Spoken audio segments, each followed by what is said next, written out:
welcome back to another episode of AGI Schools Out Saturdays, where we are discussing preparing kids for their future rather than trying to keep them stuck in our past. I'm super excited today to have joining me John von Seggern, founder of Futureproof Music School. This gentleman has been in the ed tech space for a long time. Tell us a little bit about yourself, John. Sure. Well, I've had a long and diverse career in music in various ways. I'll just quickly give you an overview. I started out as a acoustic jazz musician. I'm a jazz bassist. Then I moved to Japan. Then I became a pop bassist in the Hong Kong music industry. And I toured the world extensively with singers and artists from Hong Kong. And then I got into the electronic music scene. I got kind of bored with what I had been doing as a session musician, and I started as one of the first computer DJs, actually, when it first kind of became possible. That was around 2000, 2001 when you could first start doing that. And so I started making music, and then moved back here to the States, and I finished a graduate degree, and I started working in music technology. I worked for a few companies. I worked in the film industry a little bit. I did the sound design on the film Wall-E. That was kind of my biggest credit that I had then. I That's wasn't cool. the only. I wasn't the only one, I should say, but I contributed. I was there, and then I got involved in online music education, specifically in about 2010, 2011. So I have been in the same niche ever since, which is online education for electronic music production, or I should say computer-based music production. You could be playing acoustic guitar and learn in one of my programs, but generally people are making electronic music and dance music. Wow. That's quite a So, career. So, yeah, it's my thumbnail sketch. So I should say the whole time I've been doing the online education gig, the technologies to transmit education online have increased or improved tremendously. And so one of my main roles has been adopting new technologies and figuring out where they fit into the flow. The biggest change overall has been that when I started in 2010, we didn't really have video and the ability to interact with people like we do now. So back then, I was a teacher back then for a while, and you could only talk to the kids on chat rooms and Wow. forums, I and remember this kind that. of thing. And like one of my first classes, we had a designated time every week. We had to be in the chat room, and then, but only by text chat. But then later on, I was running a program. I can't remember. It might have been like 2017. That was when I first heard of Zoom. We had tried a couple of video systems, but Zoom had a crucial feature for us, which is that you can share the audio from your computer very easily. Yeah. And so it made it, you couldn't do that with Google Meet back then. So it made it so any of our teachers or students could share the music in their meetings and hear it in real time and talk about it. So that was probably the hugest thing. But there's many other technologies I've adapted to help people learn better and learn faster. And maybe I should stop now and let you say something. Oh man, so when it comes to LMSs, when it comes to online learning, I'm guessing that COVID made that exponentially more rapidly grow the same way it did Zoom for those of us who are just in business. Like right before COVID, it was like Skype was pretty much, yeah, once in a while, if you really needed to bring somebody into your meeting from an outside agency that wasn't in your greater area, you would Skype in. Google Meet existed, but not everybody really did it. And then COVID hit and Zoom just took off, and now you have so much functionality inside of those tools. Was that kind of the way online learning was? Was that a big turning point for them? Well, it was, but I got into using Zoom quite early because I was always searching for things that could help people connect, online, but Right. specifically music students. So it couldn't just be Google Meet, like I said, and there weren't really. I tried some other things, but there weren't any good solutions then. But then Yeah, what happened in COVID at my school was all of the students at, I was working at Icon Collective, which is a music school in LA that had a big school in Burbank. And actually they have gone out of business last year. That's why I'm talking about them in the past tense. But they had built a new building that was much bigger and nicer than the old building and was scheduled to open in 2020, and then we had to shut Wow. down. We had to shut down, and then when the new building should have opened, it couldn't open.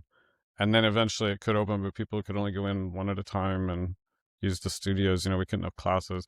So anyway, then all those people were in the same Zoom system with my online students. So all the online like I think we had like 50 online classes a week or something like that you could join.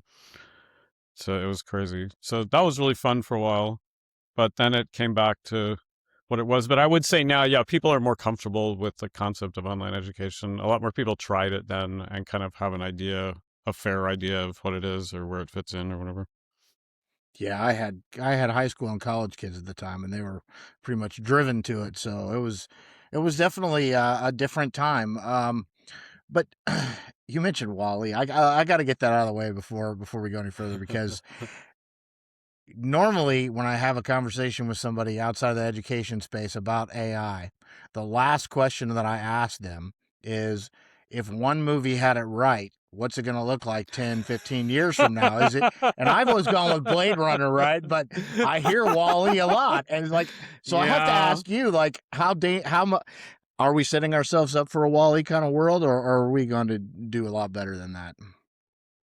I mean, I guess what I really honestly think is there are so many trends these days that are going faster and faster at an accelerating rate, whether it be technological acceleration or AI or political polarization or trade trends. I mean, there's so many things changing so fast, ecological trends. I don't think anyone can really predict right now how these trends are all going to play out. So the Wally future, I mean, the Wally future isn't the worst future. It isn't, but Say it it's kind not of ties not in. too optimistic. It kind of ties into my fears about what I see with American youth versus Asian youth. And you lived in Asia, so but what I see is our youth, when it comes to technology, are consumers, whereas people in Asia seem to use the technology more as creators. Not that they don't consume it, but I mean, if you just look, there was like last June, there was a robotic like 13-mile race or 6-mile race in China, where you had everything from like bipeds that were falling over to like, Optimus type robots, and the whole country was behind it, and it trended. Meanwhile, at the exact same time here, Bigfoot drinking beer was being created by AI and trending on TikTok, and I'm like, I don't know, like those are different. Am I misconstrued there? You lived in Asia. Am I seeing it the wrong way, or do you see that as well? I mean, on that kind of topic, I'd have to say it was a long time ago when I was living in Asia. I don't think I could generalize about that anymore. I mean, certainly I am concerned that people will be that people could be in some kind of Wall-E future, or that a lot of people already are kind of in some Wall-E future where they're just kind of playing video games and drinking Mountain Dew and whatever. I don't. Maybe I shouldn't pick on that specific demographic, but yeah, there's a lot of mindless consumerism happening, certainly. But yeah. Well, getting back to future scenarios, I don't know. I mean, AI does kind of democratize music creation, though, right? So there is a world where maybe more people are using and leveraging creating music with these tools. I guess that's where I really want to start with you, is like, what do you Okay. see in the music industry? I know I Eleven Labs is and Suno, and these things are doing some amazing things, and there are musicians who have leaned into that, and there are musicians who are adamantly against that. So I guess that's kind of a starting point. I mean, there's a few ways to look at that. There's I guess, the practical level, the philosophical level, the spiritual level. There's what you'd like to see versus what's gonna probably happen. I mean, on the level of what's probably gonna happen,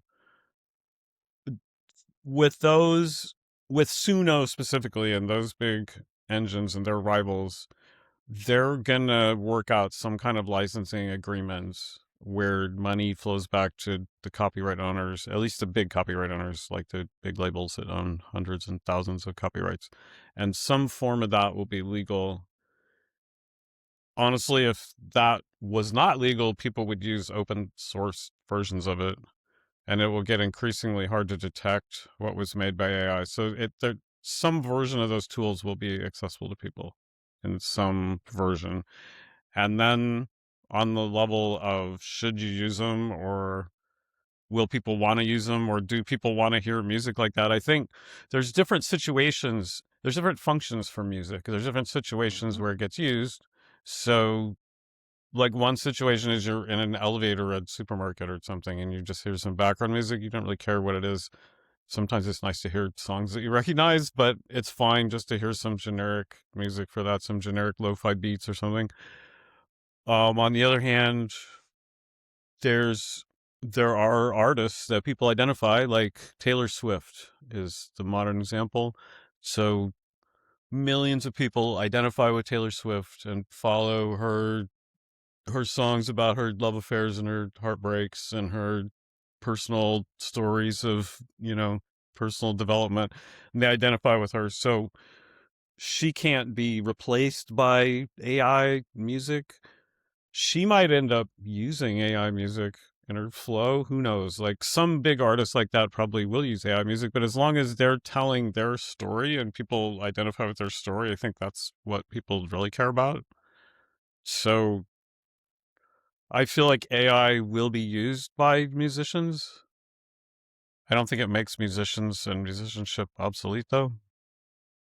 Yeah, I think you brought up something when you and I first talked though about the fact that a lot of the people that do work either in cinema or in music aren't. It's not like it's somebody teaching music, or it's. I want to give you a use case. So I have a great buddy who has made his living creating jingles for everything from the Super Bowl to just podcast openings, right? And when my boss and I were first looking at opening a podcast, we wanted a jingle that I kind of had in my head an idea of, and definitely as someone who doesn't want to be putting things on iHeartRadio, Spotify, and trying to figure out like, is this music licensed? Are we not going to get seen because I didn't license it? Like, I wanted something raw. It was like $1,200, $1,300. I can do that in 11 Labs for like 10 tokens, and I have for every one of my podcasts has an opener and a closer. It's not like life or death music. It's great to have. It's something you kind of need, but it's something I didn't really have to pay anybody for. I think we paid $28 a month for 11 Labs, and that might have used an eight millionth of our bandwidth of the month. No, I think 11 Labs they have some legally trained model that only used music that they had license to, I think, to train it. I can't remember the details, but I'm pretty sure that's right. They're not like Suno where they just gobbled up No, everything. no, And you're at the right. end, No, they are reimbursing people. right. Yes, I don't know how it works, yeah, but they do have a legal model. Yeah, I mean, I think on that level, if we look at the progression of what the music industry has been, I mean, it's really complicated, isn't it? I mean, you could say back in the day, you would have had to have real musicians record that and play that's it true. like they had to do for old TV shows. On the other hand, back in the day, you couldn't have had a podcast, and we wouldn't have had hundreds and thousands of podcasts. So you wouldn't have been looking for music then. It was only for big TV shows and movies. Um, and also before AI, we've already been using samples and loops since, the 80s.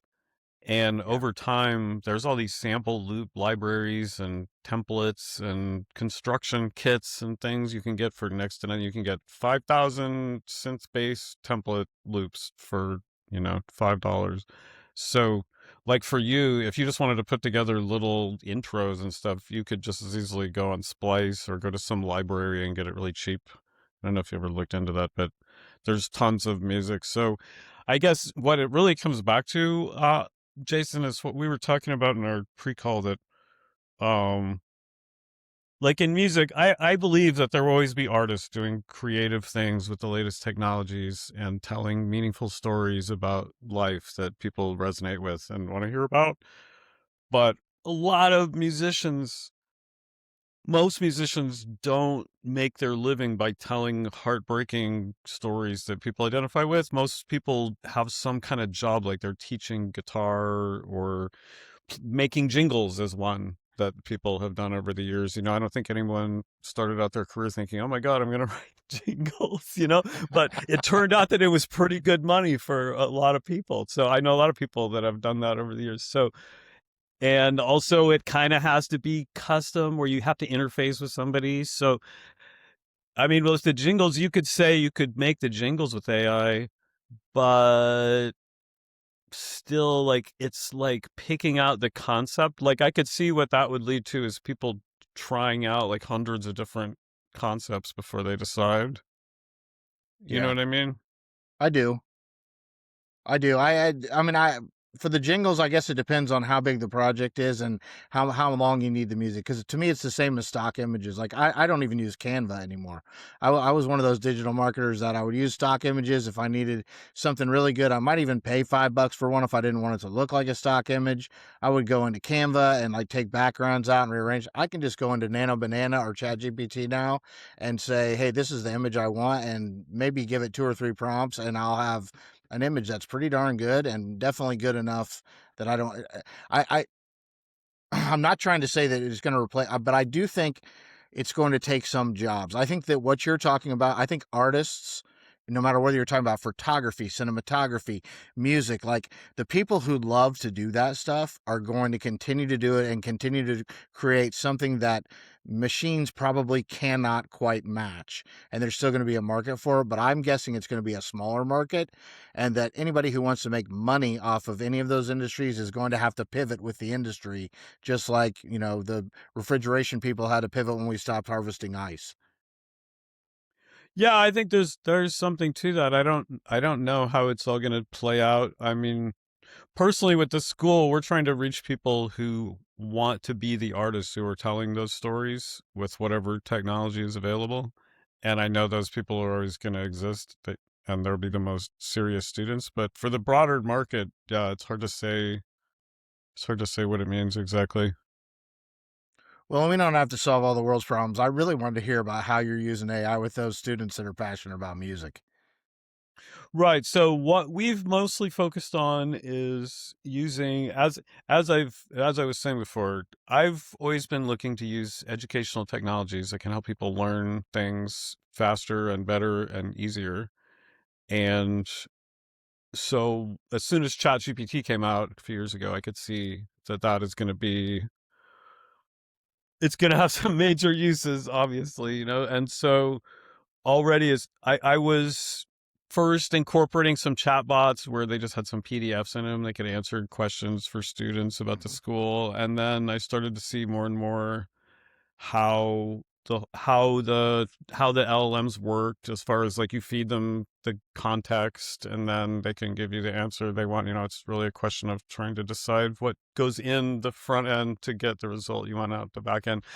And then thinking about personalizing that by having the LLM have access to all the records of the student and how that is refreshed and condensed and summarized and updated. And because you can't have, so I have a lot of data on the students. I can see that they went through all these courses and which assignments they did and their scores and whatever, but your LLM can't read it every single time they talk to them. It can't read their entire life history, So you have to have some like thumbnail summary so it knows, oh, this is what they've been working on. This is what they need help with, and then the LLM will help with that. So I have worked a lot on first getting a text Can we chatbot. double click on that, John? Because this Sure. is Go one of ahead. the things that I see as the misinformation to the general business people, to education people. So what you're talking about is the need to organize data into metadata, and it has to be chunked and parsed. Like there is a way to organize data so that a large language model can leverage it. You can't just give it thousands of pages on every kid and be like, yeah, every time I ask Right. you, what's next for them. But I think that's kind of the picture that these companies paint, and that people who are trying to kind of sell the third party tools paint, and they're not really talking to people about, yes, this stuff will save you so much time, it will empower your kids, but it's going to take a little build out on the back end to get it to that. Yeah, for sure. I mean, for example, I was just talking yesterday to one of our staff about there was a Harvard study. It was actually at Harvard in a Harvard class. They wanted to deploy an AI tutor and then measure how much it could help the students or not. And the key, I think it was physics 101. So the key to know is they had a lot of material about how to teach that class and what the students needed help with and whatever already. So they uh, gave the tutor just like a lot of information, but the information that it needed to help them. So Yeah. they made a very specialized tutor for that class. And so it was very successful. And I think that people learned twice as fast or something. I can't remember how they quantified that, but the results were remarkable. And it was very surprising even to them because they thought the class was already going really well. They were like, this class is great. Like, AI can't help very much. And then they were very surprised how much it did help. So, but the key is giving the AI what it needs to know, but not more than what it needs to know. I think Hmm. in the early days of this, probably a lot of people still think this. I remember I thought this. So you can put, information in it and then get your answer out. Oh, well, I just want to put as much information as possible in there and then it'll know everything, but you quickly figure out, no, that it just gets lost. It's trying to, like, if you gave it, for example, we use the software Ableton Live, and I have this music production software that all of our students use. So I have the Ableton Live manual and some instructions for searching the Ableton Live forums in my AI. But I don't have the manual for every software in the industry because then the answers for Ableton Live would be lost. You know, Yes. I might add a few Yes. more if I know that a lot of the students are using this or that, then I'll make sure that it knows the answers for that, but you can't cover everything. Yeah, and just at an out of the box layperson, I was having a conversation with somebody today about why a custom GPT or a Claude project is good for that, right? She was like, "Well, my Chat GPT account knows me, but I use it a lot for this particular use case." And I was like, "Well, you should build a custom GPT for that because your extensive history is too much for it to fall back on and pick through. Whereas if you build a custom GPT where you upload a select number of documents about just that subject and you talk to it in that chat, then it's going to just reflect on that domain of conversation. It's the same type of idea for, but you must have dove like head first into this stuff right when it first came out. Yeah, and I gradually taught myself how to build my own agents and engineer my own contexts, so my bots basically at the moment, the text bot, when it talks to a student, it reads their profile, which we have condensed to a certain summary of them, which is updated regularly by a background process. And then it also is able to read what page they're on in the class, and then it reads the contents of that page from a database. And then it knows, oh, they're working on this project. It doesn't open up and it's lost and doesn't know what you're doing. So, and then I gave the text chatbot the ability to analyze audio, so you can drop your mixes on it and it can give you some basic feedback. And if you're working on one of the projects, you have a project open and you do that, it'll read the criteria for the project and give you some feedback based on that. It's not at a it's not at a level in general using AI for music education. This is how it works with the human teachers. With an art form like we're doing, the AI can teach you a lot of basic fundamentals. It knows all the answers to everything about fundamental anything. But once you're trying to once you're trying to really develop your artistic voice in a more advanced way and you're trying to develop your career and gain professional contacts and trying to develop your brand and how you're presenting yourself, you really need more personal advice from somebody who's done it before. So that's how you're working with our human mentors, basically. That's how our system works. Yeah, I love that. I pattern matching. I mean, it would be good at music because music is a bunch of patterns, right? So when it comes like to the 1, 2, 3 basics of music, pattern matching would come very natural to it. I was talking to a gentleman in the who's in the film industry, and he said when he went through film school, like there's like an 8 sequence way that every film is supposed to progress and regress, and the characters in there. And he's like, we that's how we got tested. Our final exam was like, okay, here's your script. We Hmm. had to pull this actor, so Hmm. there's another actor, and this and that. And so, how do you?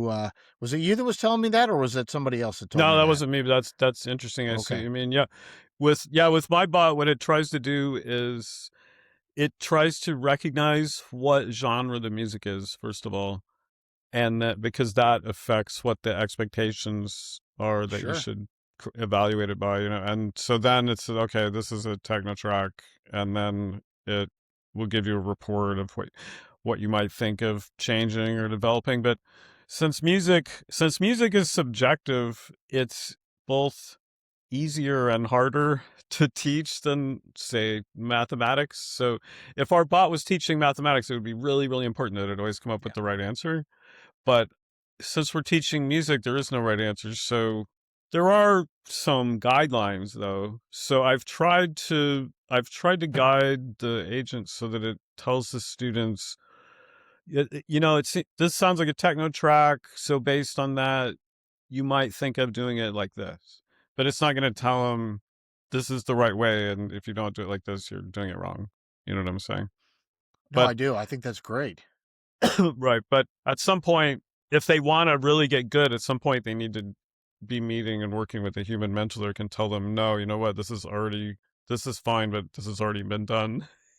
You need to move on. Like the AI is Uh not huh. really going to be able to tell them that. So, It wasn't within their training data. Yeah, I'm with you. So how are the kids? Like, or how are your students? What's your average age of your students?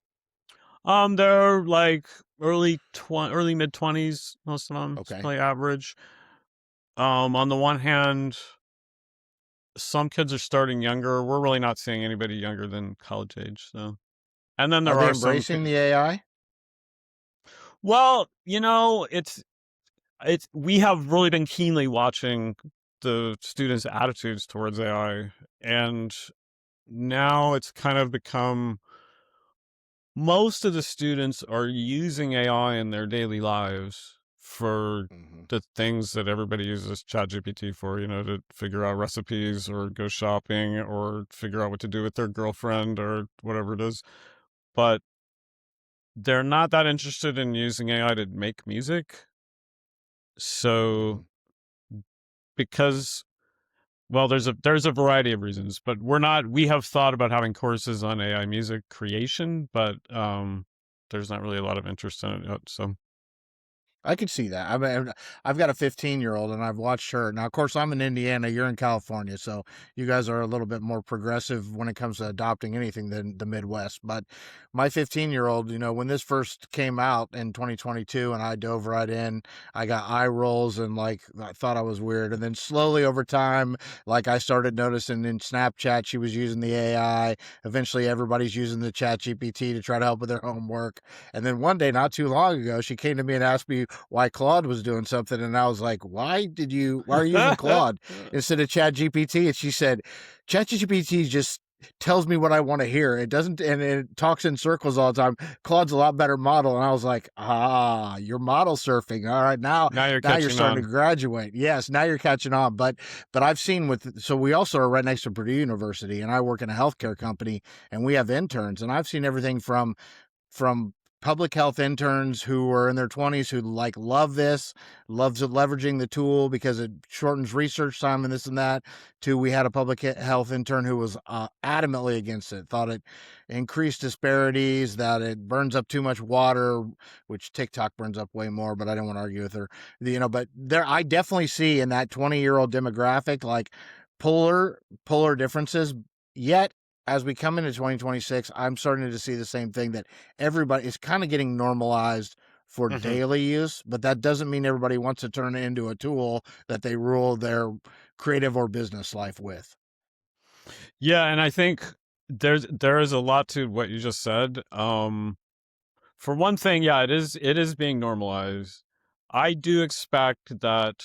I think what's happening in music and what will happen more and more is not so much these platforms like Suno where you can make the whole track, but features that do various generative AI features or well, yeah, features will be integrated into the main software, or it'll just be some function. It won't be labeled AI, but it'll. There's already things like that in Ableton. Oh yeah. You can generate like melody lines, and you can be like, "Nah, I don't like that one," and you can just keep hitting it, and it makes new ones.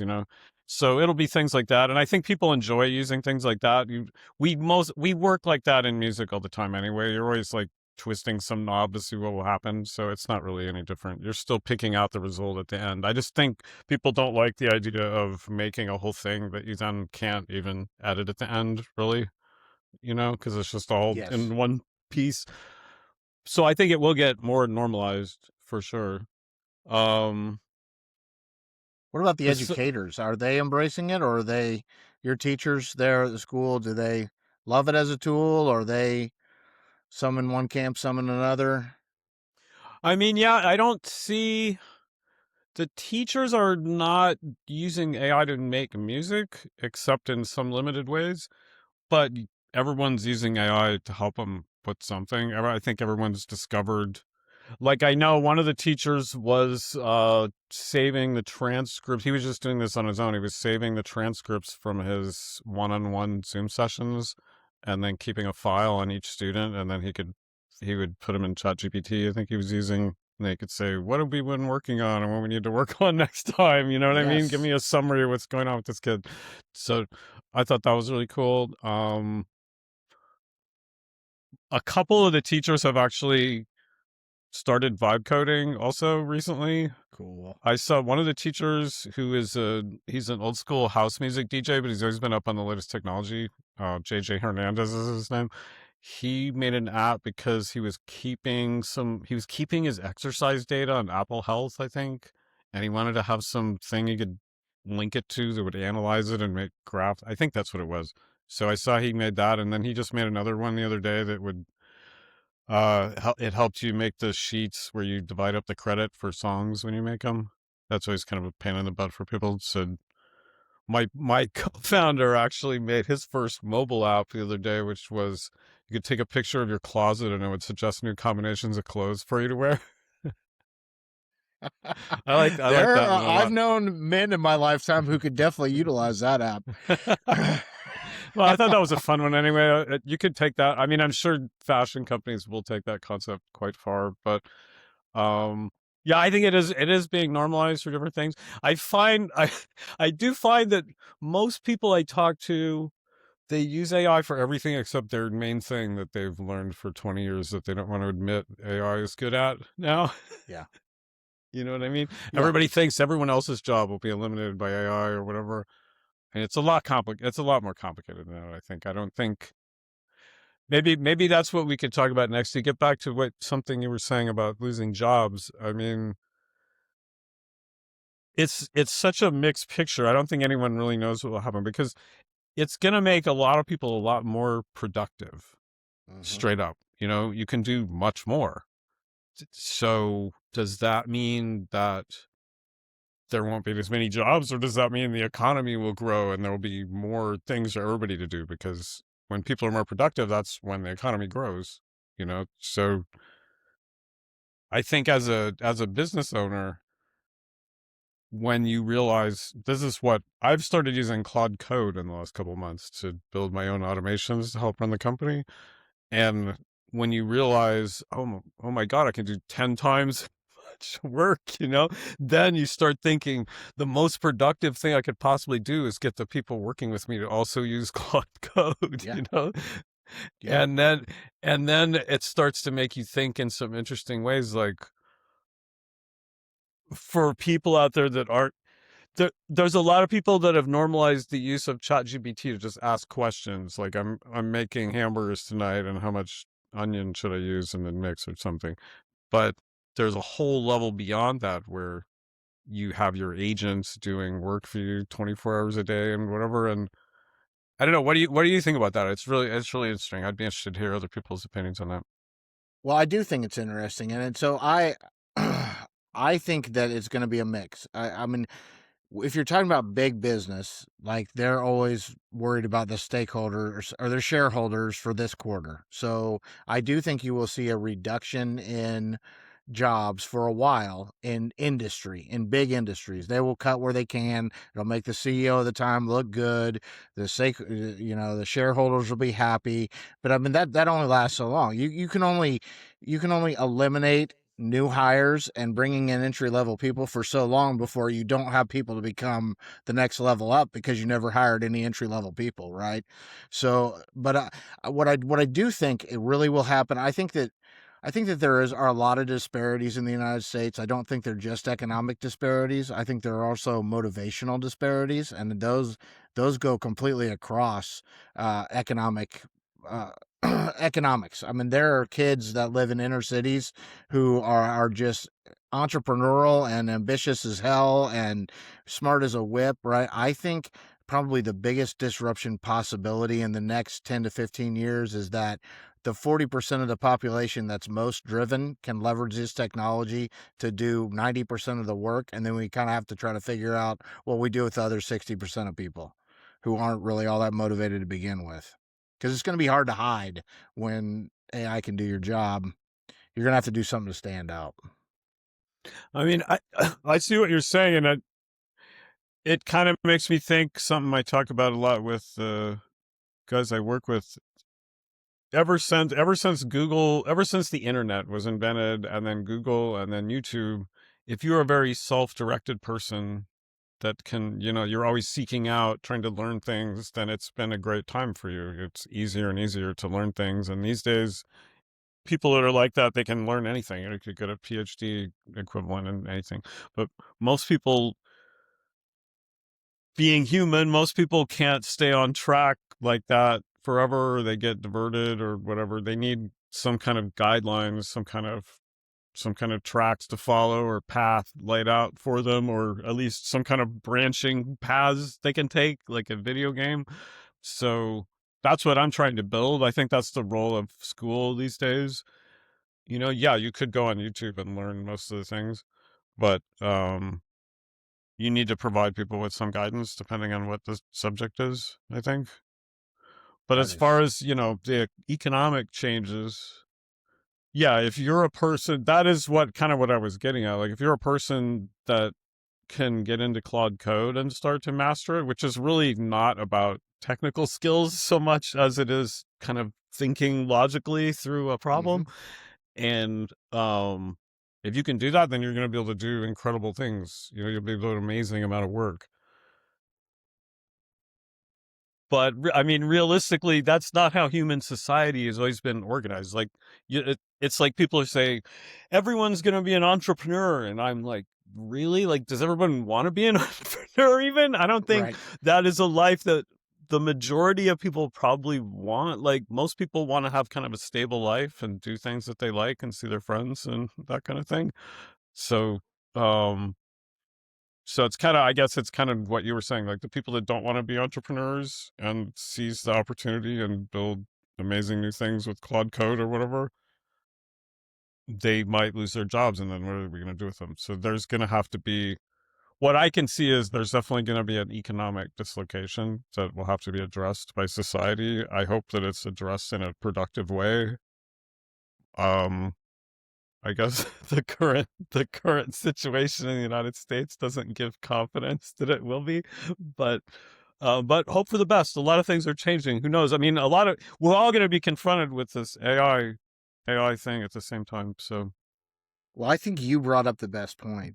I think the one place where we could make a pivot, because education, K through 12 education, has not really changed in probably about 100 years. I mean, we were kind of set up for the Industrial Revolution. And if you look at the organizational chart, it hasn't changed since like 1890, like the traditional organizational chart. So this technology is definitely going to disrupt things. But I do think that if we start to educate people in from kindergarten up about this technology. First off, we just teach them that these are algorithms. This is a tool, right? This is not some sentient thing that you should be making your girlfriend out of, or getting too much advice from, right? Like, this is a tool. This is how, like, you don't need to come out of sixth grade as a software engineer, but you should come out of sixth grade understanding what an algorithm is and how a large language model is trained from like a 50,000 foot view, so that you know what that machine that's telling you things, how it came up with its answers.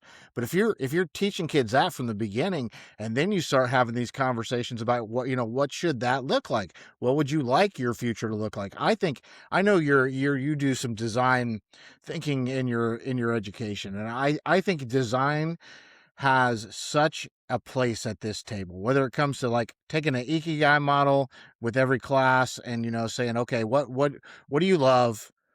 What are you good at? What do people need, and what are they willing to pay for? This is a really like solid model that you need to learn by the time you're a freshman in high school, because it's going to change. You probably have to do 100 of these ikigais in your lifetime because things progress so much. But not just that, like, what problem are you trying to solve? Like, how are you empathizing with the end user? Teaching people to think like that, I think Mhm. if you mass teach design thinking in K through 12 education, you will have a lot less people who are unemployable by the time they get out of high school than you would if you stick with traditional, like what we teach right now. Because the standard test for SAT, like, a kid can pick up ChatGPT and answer any question to that going forward. So there's only so much. It's more how you think than what you know that's going to be important going forward. I mean, that is a very interesting question of what it is going to be important to know going forward. I have a 13-year-old son, so I think about that a lot. And on the one hand, I mean, I'll just say this is what I'm grappling with right now. On the one hand, I am using Claude Code like 12 hours a day these days because it's multiplying my efforts. It's so exciting. Everything I do just turns into like I'm doing 10 of it. So I'm really, really excited about that. But at the same time, I don't know if my son knows a lot about computers. He's very conversant with using PCs and Windows file structures and whatnot, but he's not really into AI that much. And is it worth it for him for me to try to teach him about this? Or is it better? He goes to a really hard school where he's learning a lot of history and math and science and the essentials. I feel like the person who knows more things and then starts to use AI is going to be able to multiply their efforts. And I don't really want to encourage him to be the kid that's just using AI to do all his work either, which I don't think he is, but I don't want to. So it's a real tricky thing. Like, or would he be better by the time he's 18? AI is going to be totally different anyway. I don't know. It's a confusing picture as a parent, to be honest. Well, I raised three. I mean, I'm on my third, and I definitely would not say I'm a perfect parent by any means. My wife's a lot better parent than I am. I have been around kids a lot and worked with kids, and what I think is being more well-rounded is really what all kids need coming out. So your STEM Yeah. kids, I wouldn't worry too much about their STEM minds, because it's going to be very effective for them. However, that dry ass software engineer personality that can't talk to the C-suite about business Hmm. stuff because Hmm. you're almost like autistic in the way you communicate, it ain't gonna fly in the new world. Like, we need those people with those kinds of minds to have the same personality as a sales guy and be able to go in, or at least a balance of the two. So the salespeople need to understand data architecture and software engineering at a minimum level, and the software people, the STEM people, they need to have more EQ. And I think if you can figure out the perfect balance of that, then you will be very successful going forward, no matter what the world looks like. So this is kind of interesting based going off what you're saying. I have a friend who is a business consultant, and he started his career. For some years he was running his own software company. Hmm. And so he's used to managing the kind of engineer types that you're talking about, but Yep. he himself is more of a squishy people person. That's what he's good at. So now we're all using AI, and he'll go in and work with companies that are using AI. And he commented to me the other day that the the people that are good at working with other people, those are the kind of skills you need for getting good results from the AI. Because he said the problem that software engineers seem to have, or the programmer, I mean, this is not universally true, I'm sure, but often some of them would expect you say something and you get an answer. It's like deterministic. And with Mhm. the AIs, it's more like you have to kind of cajole them, or if it's doing the wrong thing, you're like, why is he telling me the wrong answer? You know, is he in a bad mood? Or, you know, so, so it's, I don't know. There's a lot more there's a lot more fuzziness to it anyway. So, I just thought that was interesting what he said. So he said he was trying to get them to understand, if you don't get the answer the first time, it doesn't mean that it's wrong or bad or doesn't know the answer. It means that you need to give it the right context. You know, you Yeah. need to learn, like, and that is something you do learn very well if you work with LLMs a lot. It's like, oh no, it's going to need to know this. It's going to need to know the documentation is over here and we're working on this file and it's just like what we did over here, except different, you know, and then it'll one shot it if you give it the right context.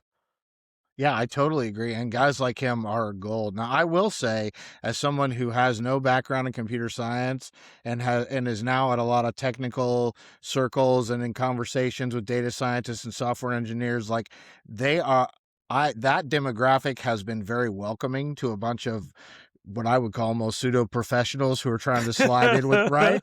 Because I've seen that in healthcare as well, and they're pretty defensive in healthcare when I that see what you happens. mean. But in the software people, they have been very, very kind and polite about it.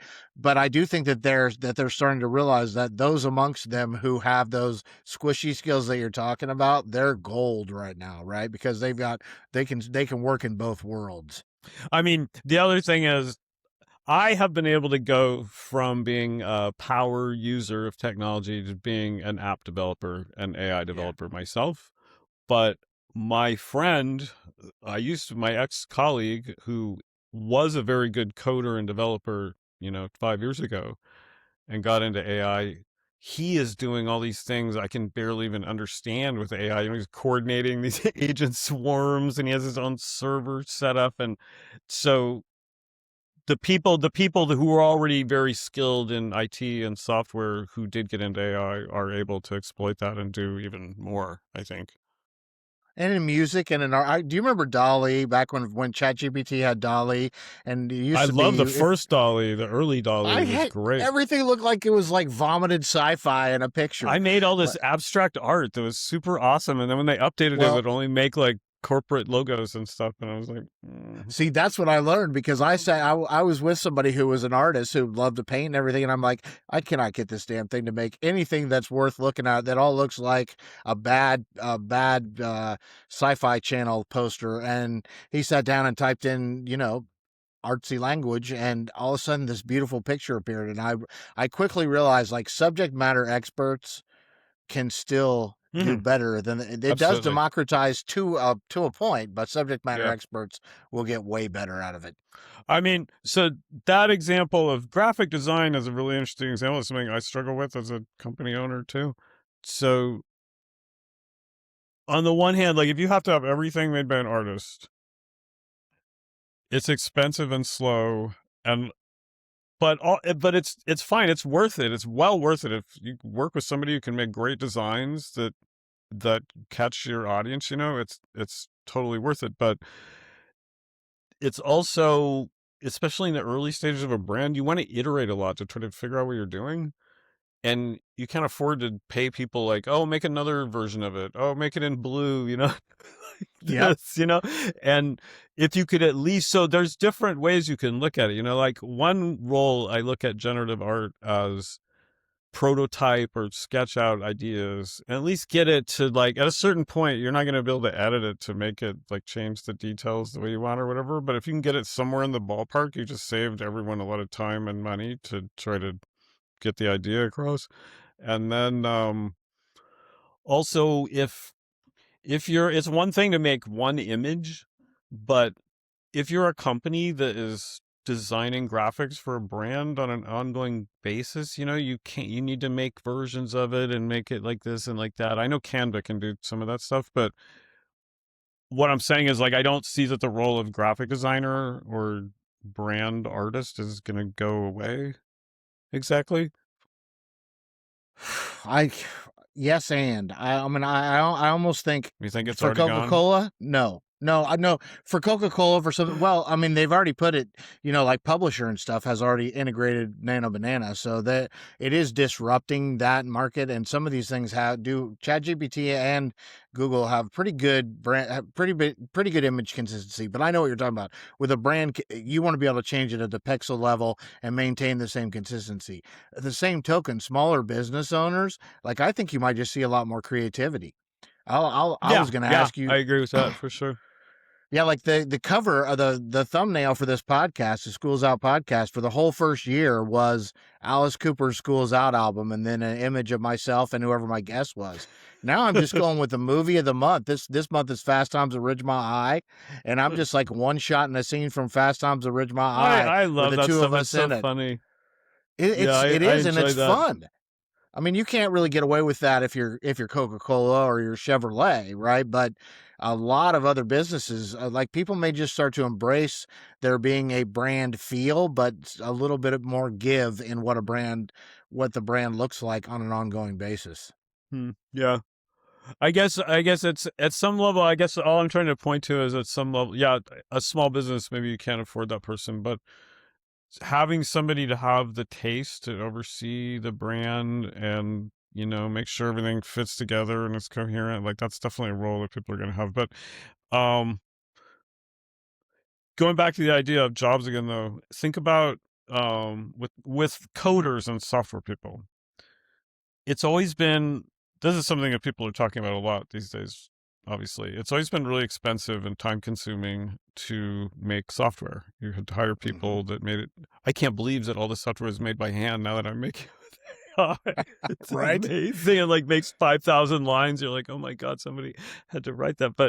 But anyway, now that it's gotten so much better and easier with AI and you can do so much faster, then does that mean all the coders are going to lose their jobs? I mean, in the short term, a lot of the work that coders were doing, in the last 12 months, a good chunk of it, maybe AI could do it. You don't need so many people to do it.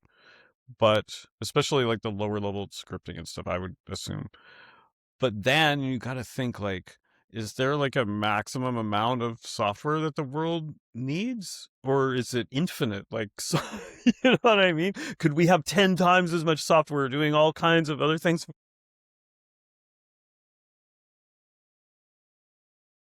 Oh, did Did I you muted sound cut? myself for a Oh, there we second? go. There's a name for that. You might know that it's called Javon's paradox, Yeah, where, I was just about to mention that. yeah, like if gas The gets cheaper, then people will just use more gas because it's cheaper. I think right now the problem, and I get this when I talk to kids at Purdue who are undergrads in computer science and data science, and they're all worried, is that people who have that role for the most part only see themselves going to work for a company where that is a predominant role, and those jobs are drying up right now, Mm-hmm. right? But that does not mean that every other medium sized business, every other small business, and a hell of a lot of big businesses that don't have full on data science teams and software engineering teams don't really need somebody like that to come in now and show them how to leverage this technology and train the rest of their staff on it. Yeah, yeah, yeah, for sure. And that is such a huge challenge. I mean, there will be a lot of work in that. Actually, I can't remember. There was a YouTuber I know that was talking about that, and he was saying he was a little older IT guy, and he was saying when everything moved to the cloud, that's when he was starting his career. It was like in the 2000s, and he said there were so many jobs like just transferring all the databases to the cloud and making sure the cloud everything worked right and doing cloud maintenance and cloud infrastructure and balancing the cloud servers and everything else. And before that, when the internet first began, it was making websites, and there were zillions of website designers making websites for everything. So now, yeah, adapting to AI, and it is a really difficult question, actually. What is the best way? Because I think it's I think it's probably pretty clear that to get the most out of AI, you would want to design a new kind of company structured from the ground up. Mm-hmm. And it's kind of like the old story when they introduced electricity into factories. They had all the factories that ran off steam power, and so when they got when they got electricity, they were like, "How can we make all of our gears and everything run off electricity?" And it was only later Yeah. they realized, "Oh, we could just have electric machines for everything." And but that took years, to figure out. So it may be that there's big companies now that can't adapt, and it's too hard for them to change fast enough to keep up, and they'll just, I mean, that does happen in technological revolutions. Well, I think you've said it a lot tonight. You mentioned context engineering a lot. So I think whereas a lot of our business functions for the last 15 years have been kind of grounded in our email software, which then had everything added onto it, whether it's spreadsheets or communication, teams and all that. I think the company of the foundation of the future is going to be kind of your data cloud infrastructure. Like you have to have all your data safely organized and well organized in a way that AI can maximally leverage it Uh-huh. in Uh-huh. order to do anything in a company now. And we're seeing that at our company. And it's expensive as hell to clean it all out Yeah. or to move to a secure data. So there's going to be a lot of space. That's where the software engineer type guys and the data science guys is like figure out how to help a 30-person healthcare company migrate to a data Hmm. structure that isn't like 9 different platforms full of unstructured data that AI can't do a damn thing with. Yeah, I think you're right on with that, actually. I think we've got to the point with the latest models that came out in the last few months, they're really smart. If you give them the right data and they can figure Yeah. out, they can probably figure it out. But it's the struggle. I mean, I've been doing this the last few months, and I'm sure many people are. It's the connecting all of the things to your AI brain. Here's my marketing data source, and here's my sales, and here's my student data, and then here's how to trade. You get it all hooked up. But once you do get it hooked up, the AI can draw correlations between everything and find the patterns between all the different data. That's the Do you goal, use MCPs or APIs to do all that? I use MCPs. I have done it in different ways, but lately I have Claude Code hooked up all the MCPs, and it's pretty amazing all the things you can figure Yeah. out. And so I've built a whole. You just build a structure. I mean, maybe you're doing this too. You build a structure one piece at a time. Where Claude, like just today, I was getting Claude to learn how to um pull all the records for a month of our Zoom account and find only certain types of meetings by certain types of people, and that were longer than a certain thing, and then write a report and then send it to me. And then after that figures that out, then you make it so it just does it automatically every month. I've done that kind of work with like Mind Studio, not that much with N8N, but I work for a healthcare company, so I've more watched that happen than I actually took a deep dive into what it would look like to migrate to a secure cloud and then take an open source model like a Llama open source model and pay somebody a fractional software engineer to come in and fine tune a model and clean all Mm-hmm. your data up and bring it out. But it ended up being like $160,000 and then Mm-hmm. another $60,000 a year to run. So I've learned a lot about all that, but actualizing it, I'm either in too regulated of an industry, so I don't play with it Yeah. enough. With healthcare, you have a lot of constraints as far as the data. I We know what do. you mean. I thought about that too, actually. I thought about that exact idea because I think there would be about the local model because there will definitely be applications where people won't be willing to send their data off premise and they'll want a local model. But actually, yeah, the local models have gotten so much better.